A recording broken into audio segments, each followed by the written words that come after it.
People whom you love are not easy. Transform yourself in such a way.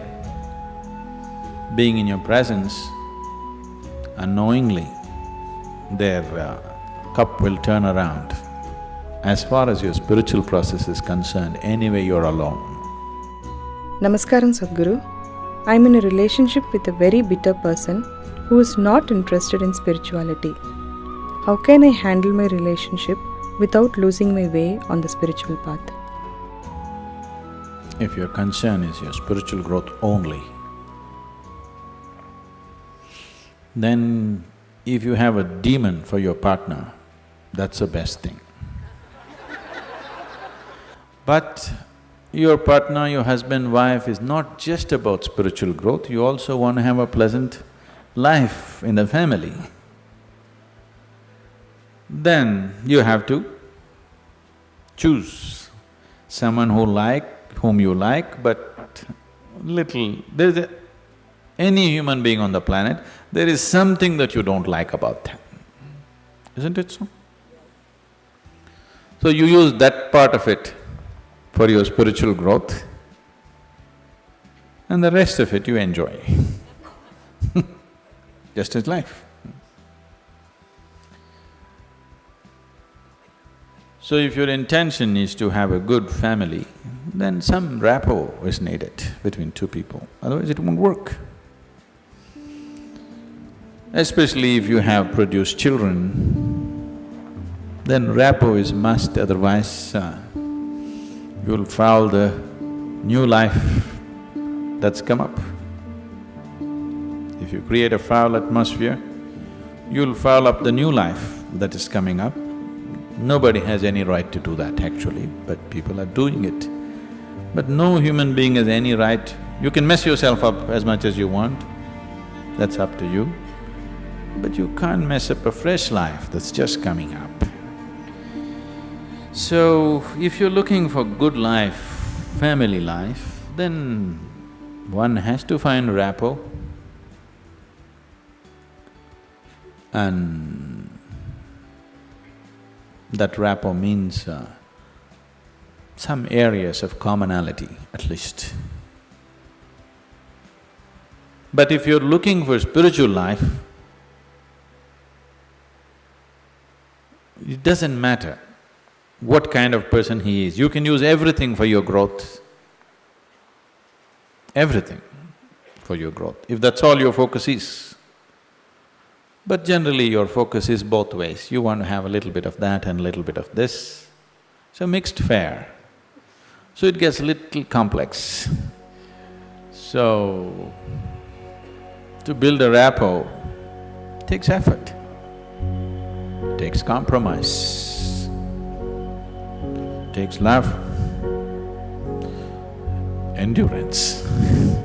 Takes endurance, you know. Somebody is constantly like this, you want to build rapport with that person, but you don't want to go his way. That takes lots of endurance. Yes or no? People whom you love are not easy. So what can you do? One thing is to transform yourself in such a way. Being in your presence, unknowingly, their cup will turn around. Just yesterday, the other day I just went out in the rain, I went out and it started raining and I was carrying both my India phones because I was expecting some calls and one is India, one is Europe, one is America, 3 phones I had.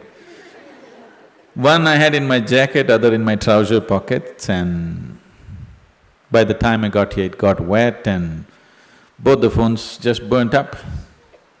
Then people around me were telling me, Sadhguru, why carry 2 phones? Now we can have 2 SIM cards in one phone. If you hold it like this, you can speak on the India SIM card. If you turn it around, it just shifts into the other SIM card. You don't have to switch anything, just this way it handles one SIM card. If you turn it around, it handles another SIM card. You have to become like this. I was very suspicious of this phone, I didn't get it, but but you must become like this. If you wish to take people who are around you with you, if you want to walk alone, it's very easy. If you want to take people with you, then it takes a considerable amount of effort. When Gautama was asked this question, is it better to walk alone on the path or with a companion? He's not like me, he's dry. He said, it's better to walk alone than to walk with a fool. He's not saying don't walk with anybody, he's not saying don't have companions, but he said it's better to walk alone than walk with a fool. Because they can drain you, they can take such a lot of energy and time, and you don't know, they may be stronger than you and they may take you their way than you taking them your way. There's every possibility, yes? So, I won't say what Gautama said. All I am saying is, it doesn't matter how you walk, as far as your spiritual process is concerned, anyway you're alone. Nobody is with you. It's only the bodily process, the material process of life, which you can share with people. You come alone and you go alone, isn't it? Even if you have a twin brother or a twin sister, you still come alone and go alone, isn't it so?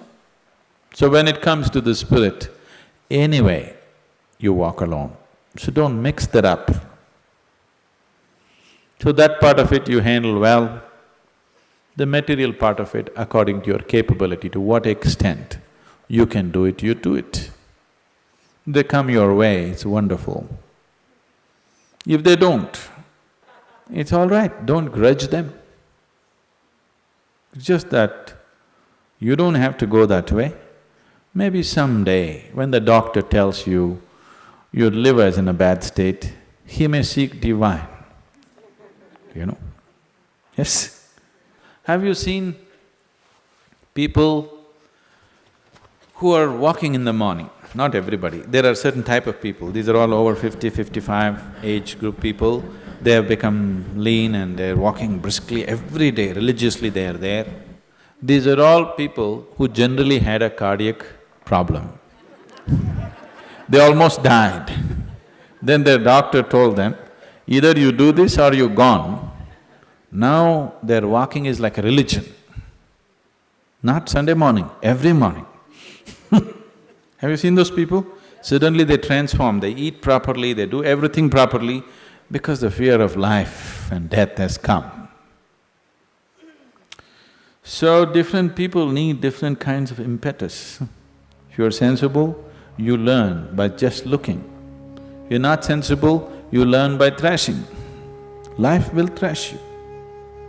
The material part of your life is never 100% proper, it never can be, isn't it so? Is there any family which is a perfect family?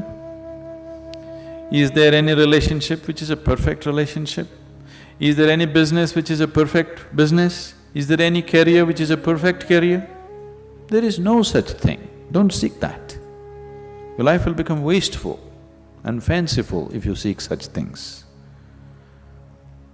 They all happen to the extent you're capable of handling them, that's all. So, you make sure the spiritual part of your life, you handle it 100% properly.